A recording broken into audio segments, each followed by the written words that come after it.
Hello बच्चों। आप सभी को आज अलग पैटर्न दिखाई देगा वीडियो रिकॉर्डिंग का। होपफुली ये आपको पसंद आए और आपको ये वीडियो समझ में आए, ये ज़्यादा ज़रूरी है। ठीक है, तो न्यूमेरिकल्स चालू करेंगे और देखिए पहला सवाल, डायरेक्ट टॉपिक के ऊपर आते हैं। किसी गोलीय चालक की धारिता का मान समानुपाती होता है। किसके समानुपाती होता है? तो आपको गोलीय चालक की धारिता का सूत्र पता होना चाहिए उसके लिए। गोलीय चालक की धारिता क्या होती है बच्चों? C is equals to 4 pi epsilon naught R. हम ऐसा ही तो बोलते हैं। तो कुल मिलाकर के गोलीय चालक की जो धारिता है बच्चों, वो समानुपाती है किसके? त्रिज्या के। ये ध्यान में रखिएगा। ठीक है, समझ में आया? तो इसका ऑप्शन क्या हो जाएगा? ए हो जाएगा। तो पहला सवाल अपना क्लियर हो गया। डन। ओके, अब इसके बाद में नेक्स्ट क्वेश्चन के ऊपर आते हैं। नेक्स्ट क्वेश्चन है हमारे पास में, देखिए। दिए गए चित्र में बिंदु ए तथा बी के मध्य तुल्य धारिता का मान क्या होगा? तो पहले इस तरीके के सवाल को ये देखो कि कौन से क्रम में है ना? और उनके संधारित्रों को नाम भी तो देना जरूरी है कि संधारित्र का नाम C1 C2 C3 C4 ऐसा भी तो पता चले। तो हम क्या करेंगे, ये सबसे पहले ये ऊपर वाला संधारित्र वाला पार्ट देखेंगे। आपको ये दो संधारित्र दिखाई देंगे और ये दोनों संधारित्र जो हैं वो कौन से क्रम में दिखाई दे रहे हैं? पता चल रहा है बच्चों? कौन से में? श्रेणी क्रम में है। ठीक है, एक को नाम दे दो C1, दूसरे को नाम दे दो C2। तो इस वाले को अपन C1 मान लेते हैं और दूसरे वाले को अपन ने C2 माना। C1 और C2 कौन से क्रम में है? श्रेणी क्रम में है। तो श्रेणी क्रम के लिए तुल्य धारिता कैसे निकालेंगे? देखिए सूत्र में यहाँ पर लिख रहा हूँ, 1/C इक्वलेंट इक्वल्स टू क्या होगा? 1/C1 plus 1/C2। यही होना चाहिए।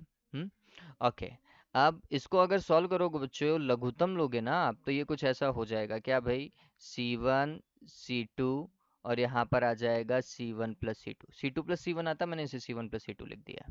ठीक है, ये 1/C इक्वलेंट है।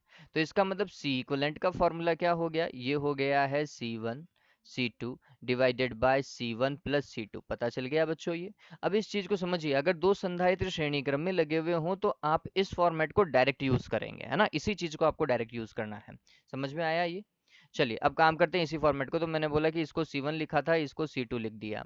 और C1 और C2 का जो परिणामी धारिता मिलेगी हमें, उसे हमने CX माना, है ना? तो CX क्या है? तो हमने बोला CX को सॉल्व करने के लिए हमने बोला C1 व C2 का श्रेणी क्रम संयोजन। ये किससे आ रहा है?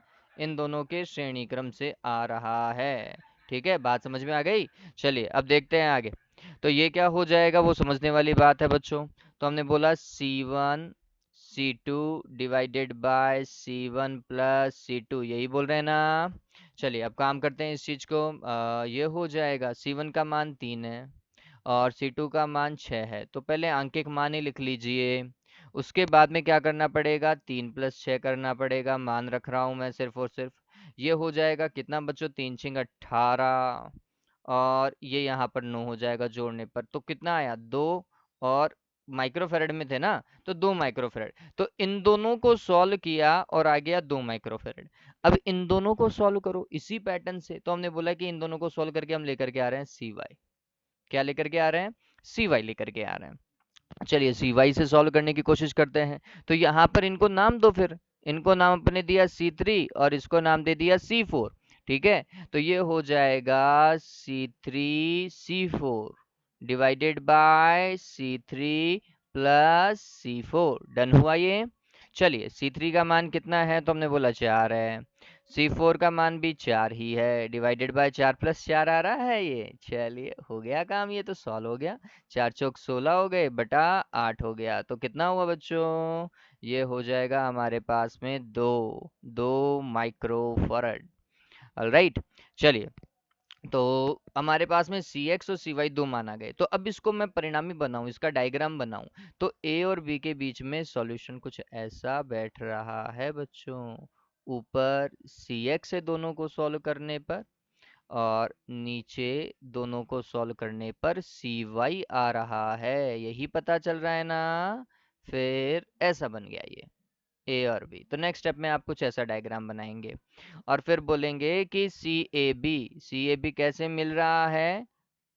इक्विवेलेंट की जगह मैंने ए भी लिख दिया, ए और बी के बीच में ही तो है ना तुल्य धारिता, तो इसलिए सी ए भी लिख दिया इसको। ये कैसा मिल रहा है, तो हम बोल रहे हैं कि दोनों समांतर क्रम में है, समांतर क्रम का सूत्र होता है जोड़ का, तो ये हो जाएगा सी एक्स प्लस सी वाई। हो गया। चलिए अब काम करते हैं, तो जोड़ का काम हो चुका है, मान ही रखना है, सी एक्स का मान 2 निकाला था, सी वाई का मान भी 2 निकाला था, जोड़ोगे तो आएगा 4 माइक्रोफैरड। पता चला, इट वॉज क्वाइट सिंपल, है ना, बहुत इजी था। ओके, तो होपफुली समझ में आ गया होगा। आप उतारते जाएं, चीजों को समझते जाएं। ठीक है, चलिए नेक्स्ट वाले के ऊपर मैं जाता हूँ। ऑलराइट, तो अगला सवाल जैसा आप देख पा रहे हैं, अगला सवाल जो है, एक आवेशित संधारित्र की दोनों प्लेटों को एक तार से जोड़ दिया जाए तब। देखो आवेशित संधारित्र मतलब एक के ऊपर प्लस का क्यू और दूसरे के ऊपर माइनस का क्यू, ऐसा ही है ना। चलिए, ऐसा, और दोनों को किसी तार से जोड़ दिया गया है, ये लो तार से जोड़ दिया, तो अब ये पूरा निकाय बन गया क्या। और पूरे निकाय का कुल आवेश कितना बच्चों, तो हमने बोला summation Q is equals two plus का क्यू और माइनस का क्यू, टोटल वैल्यू कितनी आएगी, 0।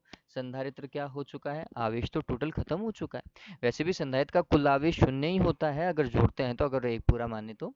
लेकिन जब हम यहाँ पे तार से ही जोड़ देंगे तो अब किसी भी प्लेट के पास में आवेश नहीं रहेगा, इसके पास में भी आवेश 0 हो जाएगा और इसके पास में भी आवेश 0 हो जाएगा, ये बात ध्यान रखना। पहले अगर अलग अलग देखते ना इन प्लेटों को, तो एक के पास में प्लस का था, दूसरे के पास में माइनस का था, कुछ तो था। ठीक है, लेकिन अब क्या हुआ, जैसे ही तार से जोड़ दिया अब दोनों के पास में ही 0 हो गया है भाई। ठीक है, तो हमने क्या कर दिया, संधारित्र को निरावेशित कर दिया है। देखो भाई ऐसा कोई ऑप्शन मिलेगा, संधारित्र निरावेशित हो जाएगा। बात समझ में आ गई क्या, इस तरीके से काम होगा बच्चों। ठीक है, और जो मैं पढ़ा रहा हूँ उसे तरीके से समझिए बच्चों, मैं वो पढ़ा रहा हूँ जो आपकी बुक के अंदर अच्छे से दे रखा है, इवन लाइन क्लियरली डिफाइंड है बच्चों। ठीक है, वही चीज पढ़ा रहा हूँ, आपको समझ में आ गया होगा मैं कौन से वीडियो के लिए बात कर रहा हूँ। चलो छोड़ो उस चीज को, okay bye. Next topic, bye कहाँ से बोल दिया। अरे नेक्स्ट पॉइंट के ऊपर आते हैं बच्चों। ये हमारे पास में है, देखिए क्वेश्चन आपको सामने दिखाई दे रहा है, इस सवाल को मैं बाद में करूंगा या फिर इस वीडियो से पहले ही, ये शायद इसके लिए आपके पास में एक वीडियो आ गया होगा कॉन्सेप्ट का। तो हम वो कॉन्सेप्ट के अंदर 3 तरीके के सवाल पढ़ेंगे, उनमें से ये एक सवाल एक होगा। ठीक है, तो इस वीडियो का अपन जो सॉल्यूशन है, मतलब इस पर्टिकुलर क्वेश्चन का आपको एक नेक्स्ट वीडियो के अंदर या फिर इससे पहले ही आ चुका होगा वो वीडियो, उसके अंदर आपको सॉल्यूशन मिल जाएगा।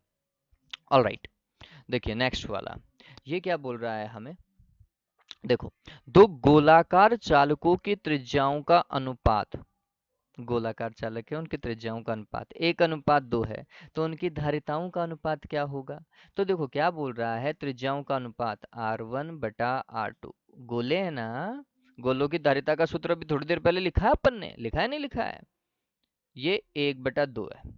अब पहले गोले की धारिता C1, दूसरे गोले की धारिता C2, और काम करने की कोशिश करोगे तो आप लिखोगे 4πε0 R1, पहले गोले की धारिता, दूसरे गोले की 4πε0 R2, पता चल रहा है, ये तो कैंसिल हो गया। अब मिला हमें R1/R2, R1/R2 का मान दिया हुआ है बच्चों सवाल में, कितना है 1/2। कंप्लीट हो गया क्या सवाल, पता चल गया क्या, 1:2 ही आंसर आएगा। ओके, नेक्स्ट क्वेश्चन की तरफ स्विच कर रहा हूँ बच्चों। देखिए, तो नेक्स्ट क्वेश्चन जो हमारे पास में आपको जो सामने दिखाई दे रहा है, बहुत ही बेहतरीन सवाल है। सवाल को देखिए, आपको संधारित्र दिया हुआ है, दिया हुआ है नहीं दिया हुआ है। ठीक है, अब इस संधारित्र की वो क्या पूछ रहा है, तुल्य धारिता पूछेगा, और क्या पूछ रहा है, चलो थोड़ा सा पढ़े ही से। बोल रहा है कि चित्र के अनुसार एक समांतर प्लेट संधारित्र के मध्य आधे भाग में किसी परावैद्युत पदार्थ एप्सिलॉन आर को भर दिया, देखो दिख रहा है हमें एप्सिलॉन आर है, सरकाया जाता है। यदि संधारित्र की प्रारंभिक धारिता C हो तब नवीन धारिता का मान क्या होगा। अब बच्चों ये थोड़ा सोचने वाली बात है, क्या सोचने वाली बात है, कि बोल रहा है कि प्रारंभ में संधारित्र की धारिता C है, तो हमने बोला प्रारंभिक धारिता, जब कोई भी माध्यम नहीं था, जब निर्वात की बात हो रही हो या एयर की बात हो रही हो, है ना, तो प्रारंभिक धारिता वो बोल रहा है C। और किसी भी संधारित्र में जिसकी प्लेटों का क्षेत्रफल यहां से लेकर यहां तक का क्षेत्रफल कितना है बच्चों, A। ठीक है, प्लेटों के मध्य की दूरी कितनी है, D। ठीक है, ऐसा ही तो है। चलिए अब अगर मैं इसको सॉल्व करने की कोशिश करता हूँ तो मैं बोलता हूँ कि समांतर प्लेट संधारित्र, फॉर्मूला सामने दिख रहा है आपको, epsilon not a divided by D. Okay, done हो गया। चलिए तो अब इसके बाद में हम आगे क्या कर सकते हैं, हमने बोला कि अब इसमें आधा माध्यम भर दिया है, तो अब नेक्स्ट केस है ना, नेक्स्ट केस, अब क्या होगा बच्चों, अब हमें ये देखना पड़ेगा कि इसके दो भाग हो गए, एक की धारिता C1 हो जाएगी, दूसरे की धारिता C2 हो जाएगी। ठीक है, दो संधारित्र हो गए। ठीक, अब इसको अगर मैं तरीके से समझूं तो ये कुछ ऐसा है, पहला संधारित्र यहाँ लग जाएगा और दूसरा संधारित्र अगर मैं डायग्राम को तोड़ूं तो ऐसा लग जाएगा, पहला संधारित्र इधर, दूसरा संधारित्र इधर, एक की धारिता C2, दूसरे की धारिता C1। ठीक है, प्लेटों का जो लंबाई है ना, ये ऐसा बिल्कुल बराबर बनाना, क्षेत्रफल समान होना चाहिए ना। ओके, तो ये C1 वाले में कोई भी माध्यम नहीं है, जबकि C2 वाले में माध्यम है, एप्सिलॉन आर वाला।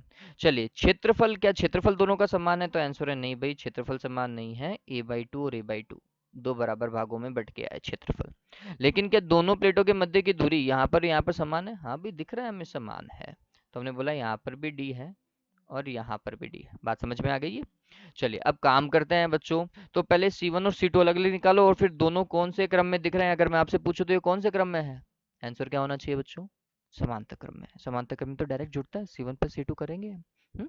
चलिए तो सॉल्व करने की कोशिश करता हूँ मैं, सबसे पहले मैं C1 को देखता हूँ, C1 बराबर क्या हो जाएगा, तो epsilon not a divided by D, ऐसा ही होता था। लेकिन गौर करो, ए कितना हो चुका है, a/2, a/2, क्या डी पे कोई प्रभाव पड़ा, नहीं भाई, ये इतना ही है, तो C1 का मान तो आ गया। C2 का मान कितना है वो भी देखो, C2 देखो यहाँ पर, C2 कितना दिख रहा है, तो a/2 तो यहाँ पर है, डी यहाँ पर दिख रहा होगा आपको। ठीक है, तो अब मैं इस चीज को सॉल्व करने की कोशिश करूं तो मैं बोल रहा हूँ कि माध्यम एप्सिलॉन आर, नहीं एप्सिलॉन आर ही है, एप्सिलॉन आर नहीं है, एप्सिलॉन आर ही है, और एप्सिलॉन नॉट, फिर क्षेत्रफल आधा हो चुका है a/2 और d ऐसा का ऐसा, ऐसा ही तो होना चाहिए भाई, अपन ने सॉल्व किया इस तरीके का एक क्वेश्चन, आपको याद हो तो। ठीक है, अब कुल धारिता क्या होनी चाहिए, तो हमने बोला C1 तथा C2 जो है वे श्रेणी क्रम है, तो जो मैं थ्योरी लिख रहा हूँ ना, ये आप लिख लीजिएगा, क्या लिखना है आपको, C1 तथा C2 श्रेणी क्रम में, सॉरी श्रेणी नहीं समांतर क्रम में, सॉरी। ठीक है, कौन से क्रम में, समांतर क्रम में, अतः तुल्य धारिता क्या हो जाएगी, C1 प्लस C2 हो जाएगा। C1 प्लस C2 कीजिए, C1 का मान epsilon not A divided by 2D है और C2 का मान कितना है, epsilon R epsilon not A divided by 2D है। ठीक है, मैं कुछ कॉमन ले सकता हूँ, बिल्कुल कॉमन ले सकता हूँ, क्या भाई, epsilon not A divide by 2D common लिया जा सकता है। यहाँ पर क्या बच जाएगा, 1 बच जाएगा ना, यहाँ पर क्या बचेगा, एप्सिलॉन R बचेगा। ओके, इतना ही बचेगा। चलिए epsilon not A divided by D दिख रहा होगा आपको, क्या है, C है नहीं है, तो इसकी जगह C लिख सकता हूँ क्या, तो हमने इसकी जगह C लिखा बच्चों, C, और उसके नीचे भाग किसका आ रहा है, 2 का, क्योंकि हमने तो इसी की जगह ही तो सॉल्व किया था ना। चलिए, और ये आएगा 1 प्लस एप्सिलॉन R। ठीक है, इस तरीके का कोई ऑप्शन दिख रहा है आपको, C/2 epsilon R plus 1। Okay, ये शायद ऑप्शन बैठ रहा है, C/2 भी है, 1 प्लस एप्सिलॉन R भी है। ठीक है, ओके, तो this was the answer. Okay, उम्मीद कर रहा हूँ आपको समझ में आ रहा होगा। ठीक है, चलिए नेक्स्ट क्वेश्चन की तरफ स्विच करते हैं, नेक्स्ट क्वेश्चन है हमारे पास में। ओके, ऑलराइट, देखिए, समान त्रिज्या तथा समान आवेश की दो परतों, सॉरी दो पारे की 8 बूंदें परस्पर मिलकर के बड़ी बूंद बनाती हैं, इस तरीके का शायद विभव में सवाल था अपने पास में। ओके, बड़ी बूंद की धारिता प्रत्येक छोटी बूंद की धारिता की तुलना में क्या होगी, तो सबसे पहले तो एक छोटी बूंद की धारिता निकालो बच्चों, तो हमने बोला कि एक छोटी बूंद की धारिता, धारिता वो भी किसकी, छोटी बूंद की, तो हमने लिखा C और छोटी बूंद की, छोटी बूंद की त्रिज्या में स्मॉल r मान रहा हूँ, ये बात ध्यान में रख लीजिएगा। तो हमने बोला छोटी बूंद के लिए होगा 4 पाई एप्सिलॉन नॉट और स्मॉल r, ये एक छोटी बूंद के लिए हो गई। ठीक है, ये बात समझ में आई है आपको। चलिए अब क्या बोल रहा है, समान त्रिज्या तथा समान आवेश की 8 बूंदें। अब क्या कर रहा है वो, 8 बूंदे ले रहा है और 8 बूंद मिला करके वो एक बड़ी बूंद बना रहा है। बात समझ में आ रही है ये? चलिए भाई, तो 8 बूंदों से तो हमने बोला कि त्रिज्या निकालो बड़ी बूंद की। त्रिज्या कैसे निकालेंगे? तुमने बोला 8 छोटी बूंदों का आयतन, 8 गुणा छोटी बूंदों का आयतन, ये थ्योरी में लिख लीजिएगा। ठीक है, छोटी बूंदों का आयतन क्या होगा? बूंद है ना, 4/3 पाई आर क्यूब बराबर क्या होगा? बड़ी बूंद का आयतन, बड़ी बूंद का आयतन क्या होगा? 4/3 पाई कैपिटल आर क्यूब, यही तो होगा। बताओ भाई, निकलेगा नहीं निकलेगा? कैपिटल आर क्यूब बराबर हो जाएगा 8r³ इसका मतलब मैं इसे ऐसा लिख सकता था, 2r into 2r into 2r। बताओ भाई, लिख सकते हैं नहीं लिख सकते हैं? ये r³ आएगा नहीं आएगा? चलिए, तो r बराबर क्या हो जाएगा? 2r होगा नहीं होगा? डन हो गया? चलिए, तो बड़ी बूंद की धारिता क्या हो जाएगी? c इंटू बिगर ड्रॉप, सी बिगर ड्रॉप। ठीक है, बिगर ड्रॉप के लिए क्या हो जाएगा? 4 पाई एप्सिलॉन नॉट और कैपिटल आर, ऐसा ही तो होगा। चलिए, तो हमने इसे लिखना है 4 पाई एप्सिलॉन नॉट, और यहाँ पर इसकी जगह 2r लिख सकता हूँ, सॉरी। तो ये हो जाएगा 4 pi epsilon naught to small r आ जाएगा। ठीक है, चलिए इसी तरीके से लिखें तो ये ऐसा हो जाएगा ना, 2 इंटू 2 को बाहर निकालो ना बच्चों। बताओ भाई, ऐसा लिख सकता हूँ नहीं लिख सकता हूँ? और 4 पाई एप्सिलॉन नॉट आर क्या था? एक छोटी बूंद की धारिता थी, तो ये क्या हो जाएगा? छोटी बूंद की धारिता का 2 गुना हो जाएगा। बात समझ में आ गई क्या? ये आएगा आंसर। Okay, alright. अब इसके बाद में नेक्स्ट वाला पार्ट देखें भाई।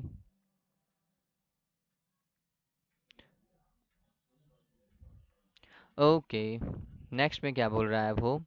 एक संधारित्र की धारिता सी है, इसे विविभवांतर तक आवेशित किया गया है।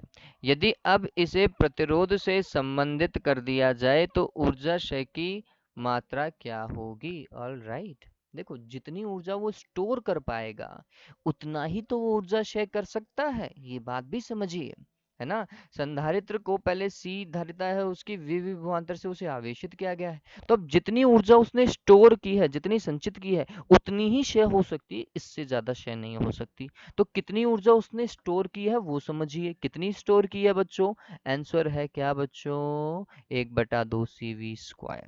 यही तो स्टोर किया था, और क्या स्टोर किया था, है ना। तो ये स्टोर किया था तो इतना ही शेयर कर पाएगा। आंसर है 1/2 CV²। बात समझ में आ गई? ऑल राइट, चलिए नेक्स्ट पार्ट की तरफ चलते हैं। नेक्स्ट पार्ट है हमारे पास में। ओके, तो नेक्स्ट पार्ट देखिए, नेक्स्ट पार्ट के अंदर हमें क्या बोल रहा है? ओके, यदि एक संधारित्र को Q आवेश देने पर संग्रहित तो ऊर्जा W है। चलो फिर ठीक है भाई, Q आवेश दिया और ऊर्जा के लिए बोल रहा है, ऊर्जा W है, कार्य नहीं। ठीक है, इस बार तो हमने बोला कि W बराबर संग्रहित ऊर्जा 1/2 QV लिख दूं क्या? या 1/2 CV² लिख दूं, या फिर 1/2 Q² अपॉन C लिख दूं?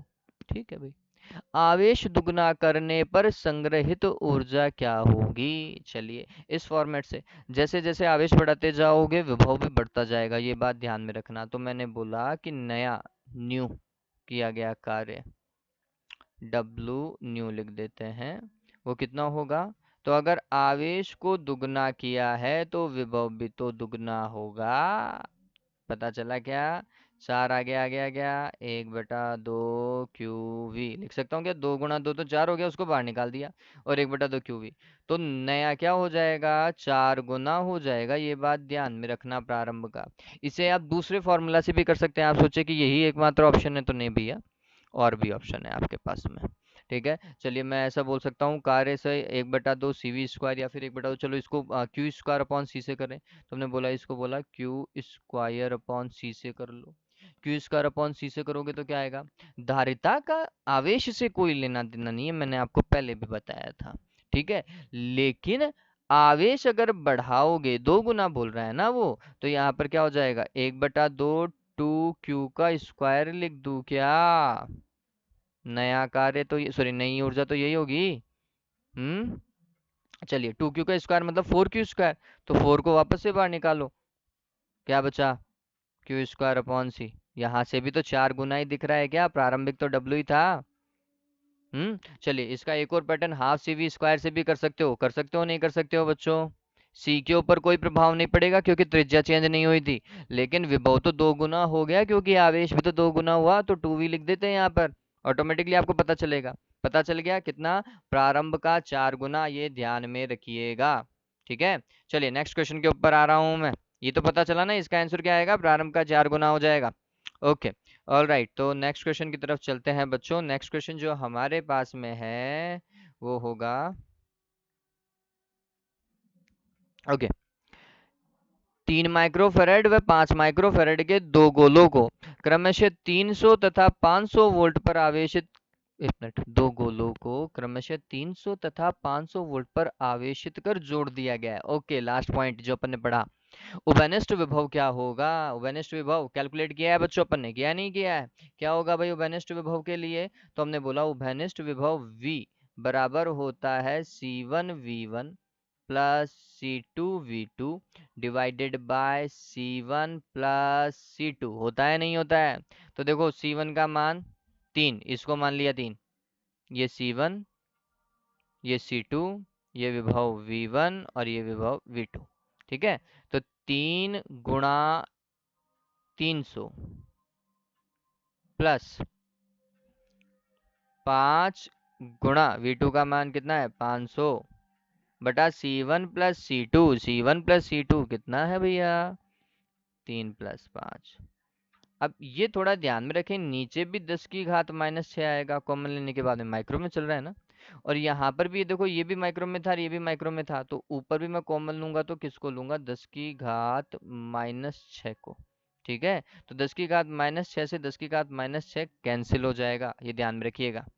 चलिए, 3 × 3 = 9, तो ये हो जाएगा 900, और 5×5 = 25, भगवान, और ये हो जाएगा 8। चलो, अब गणित आपको आती होगी या फिर मैं ही करूँ? करके देख लेते हैं भाई, मैं भी मेरी गणित टेस्ट कर लेता हूँ।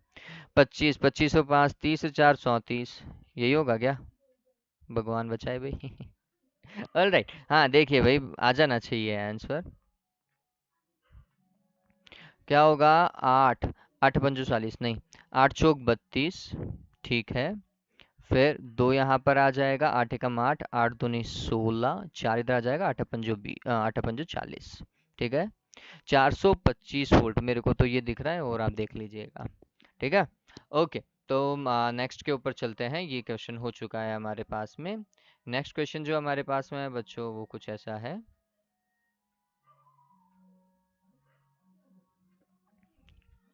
ऑल राइट, हाँ हाँ, ये सॉल्व किया है क्या? मेरे को ऐसा लग रहा है, ये देखा देखा सा लग रहा है। देखो, एक आवेशित समांतर प्लेट संधारित्र, ऐसा ही है, संधारित्र की प्लेटों के मध्य स्थितिज ऊर्जा U0 है। यदि एप्सिलॉन आर परावैद्युत वाली पट्टिका मध्य में रख दी जाए तो नवीन स्थितिज ऊर्जा क्या होगी? हाँ, कुछ सॉल्व किया हुआ तो था। चलिए, देखो भाई, पट्टिका बीच में रख रहे हैं, जैसे ही पट्टिका बीच में रखेंगे क्या क्या फर्क होने वाला है वो समझ लीजिए। क्या होगा भाई? तो हमने बोला, जैसे ही हमने पट्टिका को बीच में रख दिया, आवेश पर कोई प्रभाव नहीं पड़ा। ठीक है। लेकिन जो धारिता है सी, वो क्या हो जाएगी? बढ़ जाएगी। आवेशित संधारित्र तो बोल रहा है कि वो पहले से आवेशित था, है ना? ऐसा नहीं बोल रहा कि उसने पहले से बैटरी जो जुड़ी हुई है, ऐसा नहीं है। वो बोल रहा है कि आवेशित संधारित्र आपके पास में अलग से रखा हुआ है, उसमें आपने क्या डाल दिया है? माध्यम डाल दिया है, ऐसा काम किया है। ठीक है, ये ध्यान में रखिएगा। ठीक है। तो धारिता बढ़ गई, तो हमने बोला कि धारिता जो माध्यम वाली थी वो कितनी होती है? एप्सिलॉन आर गुना होती है किसकी? प्रारंभिक धारिता की। ठीक है, निर्वात वाली धारिता की, ऐसा ही है। चलिए, तो ये हो जाएगा, आवेश उतना का उतना, मतलब क्यू माध्यम बराबर क्यू ही है यहाँ पर। तो पहले अगर मैं ऊर्जा देखता तो मैं कुछ ऐसा फॉर्मूला लिख सकता था ना, Q²/C वाला फॉर्मूला लिख सकता हूँ, नहीं लिख सकता हूँ? हाफ CV² से भी मैं सॉल्व कर सकता था, है ना? लेकिन चीजें कॉम्प्लिकेटेड हो जाएंगी, क्योंकि v निकालना पड़ेगा, v बराबर ed लिखेंगे, e क्या हो जाएगा, तो वो हो जाएगा विद्युत क्षेत्र में एप्सिलॉन आर का भाग लगेगा। तो मैंने सोचा कि सिंपल वाला फॉर्मूला यूज कर लेते हैं, वो ज्यादा ठीक रहेगा। ठीक है, तो आवेश और धारिता इसी से अपना काम बैठ जाएगा ना।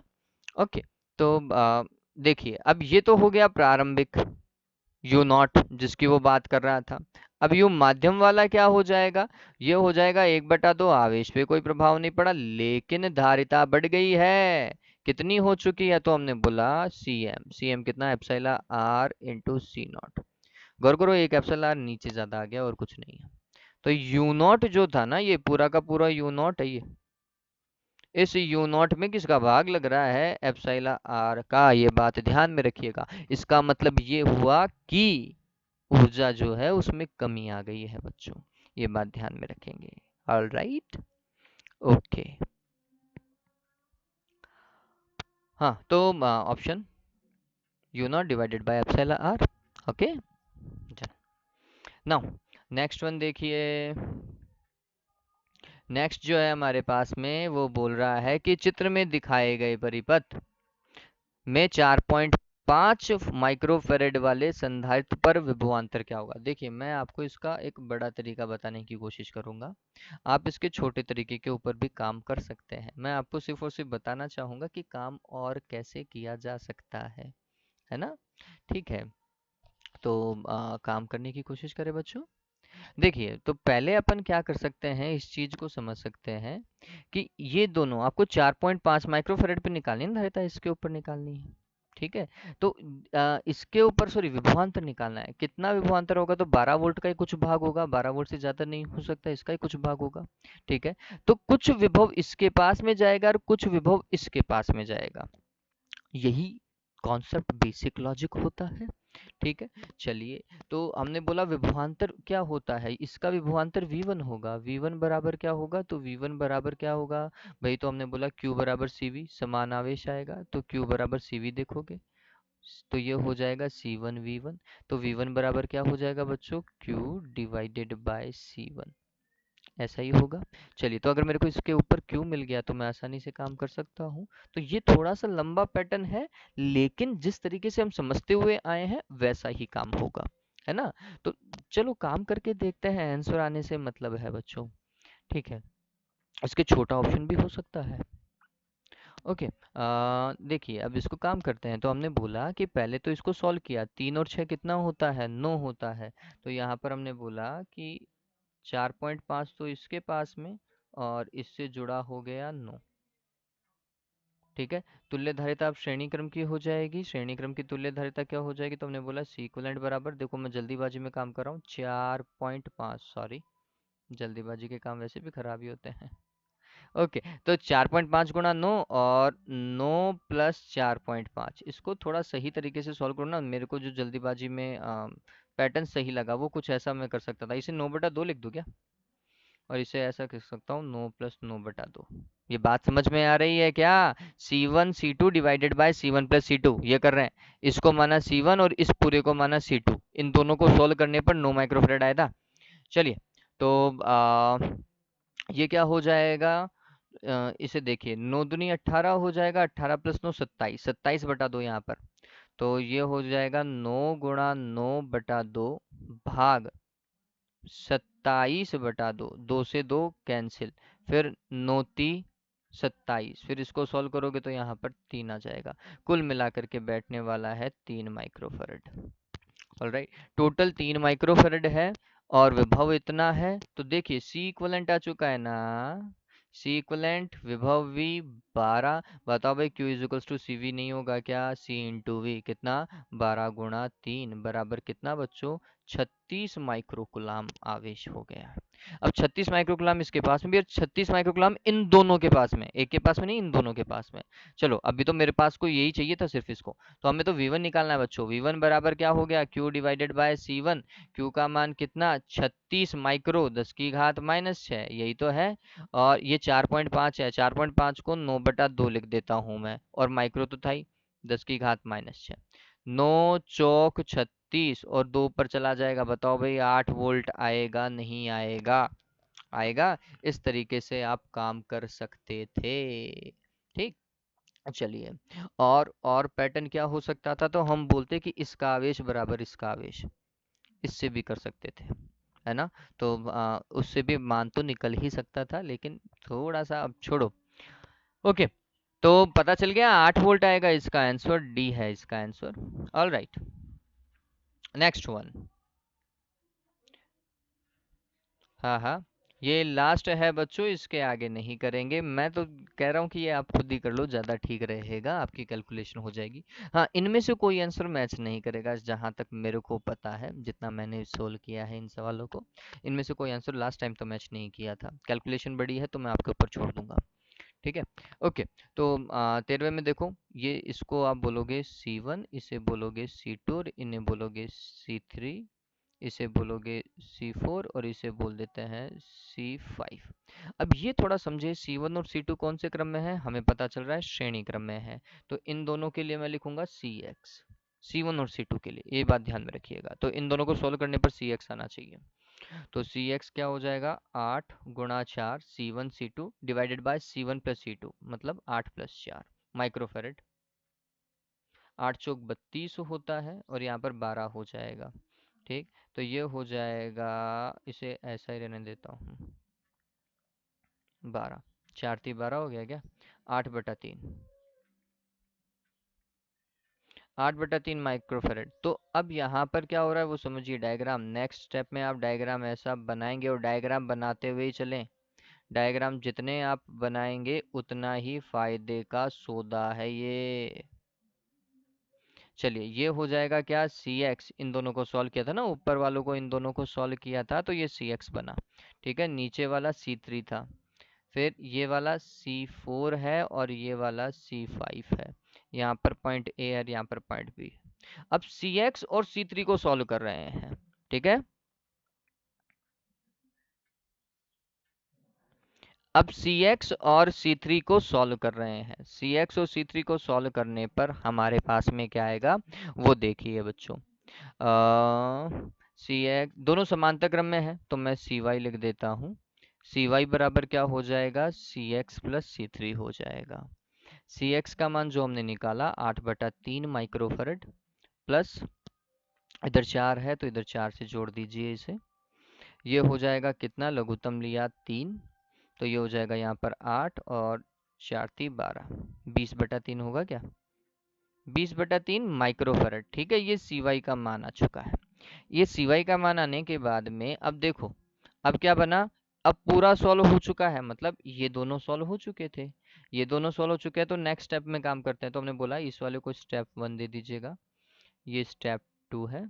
और अपन स्टेप 3 की बात करें, स्टेप 3 में अब डायग्राम ऐसा बनेगा, 3 संधारित्र बन जाएंगे सिर्फ, ठीक है। 3 संधारित्र में ये तो हो जाएगा C5, ये हो जाएगा CY, और ये हो जाएगा C4, ठीक है। और A और B अब आपको दिख रहा होगा बच्चों, क्या है, जुड़ जाने चाहिए ना। CAB की बात करूं तो ओके, जुड़ेंगे कैसे बच्चों, ये तो श्रेणी क्रम में है, श्रेणी क्रम का कैलकुलेशन तो और लंबा हो गया। तो हम बोलेंगे 1/CAB बराबर 1/C1, 1/C1 की जगह 1/C5 आएगा क्या, और 1/C2 की जगह आएगा 1/CY, पता चल रहा है ये दूसरा संधारित्र। और 1/C3 की जगह आएगा 1/C4, मान रखो, ये हो जाएगा 1/12।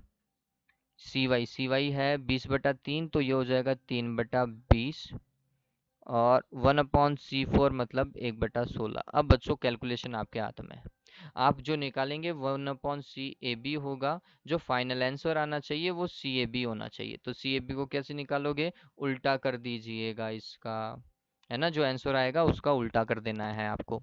उम्मीद करता हूँ कि ये आपको समझ में आया होगा।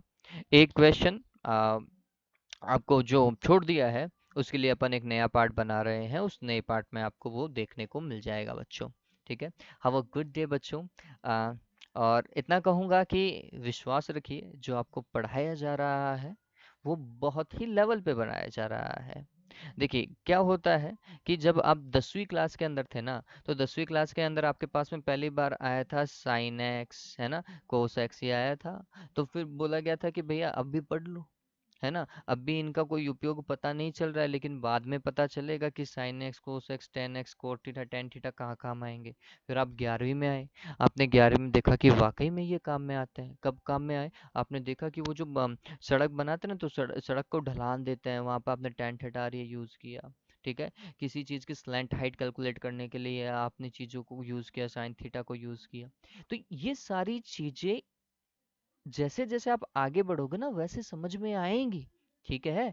जो हम पढ़ रहे हैं उनका लॉजिक आगे पता चलेगा कि वो चीज किस पॉइंट ऑफ व्यू से सही है।